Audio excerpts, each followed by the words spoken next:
So, Lore of Life got some cool visual updates and we'll be showcasing them in this video.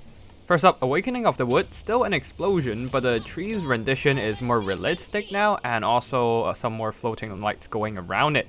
Next up, we have one of the most commonly used spell of the lore, Earth Blood. They also have better light effects now, not only just a bit of green light on the unit, but also the lights are a little bit more sophisticated. The next one is a unit buff spell, Flesh to Stone. They actually incorporated the stone aspect of the spell into the visual effects now. After casting the spell onto the Eternal Guard unit, you can see stones forming around each individual model and then bursting into stone fragments. The stone fragments float around the Eternal Guards, signifying that these Eternal Guards now have increased physical resistance.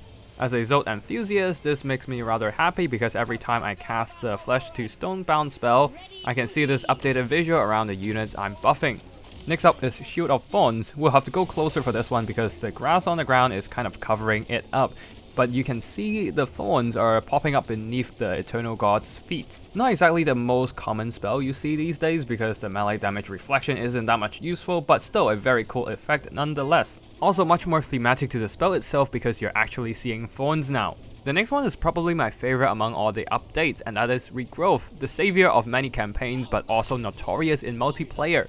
We'll be casting this on the Spellweaver and we'll have to go closer because the spell pops up from beneath. A beautiful green rose bursts out from the ground alongside some shimmering lights. The flag is also covered in the twirling light effect just to tell everyone, hey, this unit is getting healed by a spell. Definitely the best looking one in my opinion, and we'll be seeing it fairly often.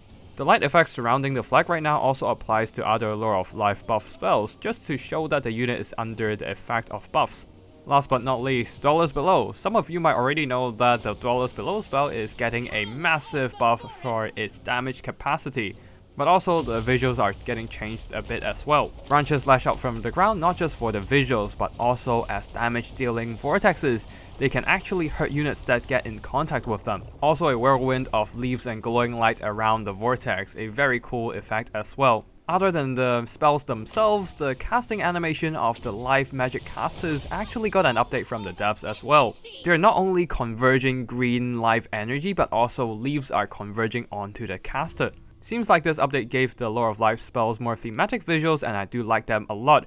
What do you think about them? Feel free to share your thoughts down below, and I'll see you in the next one.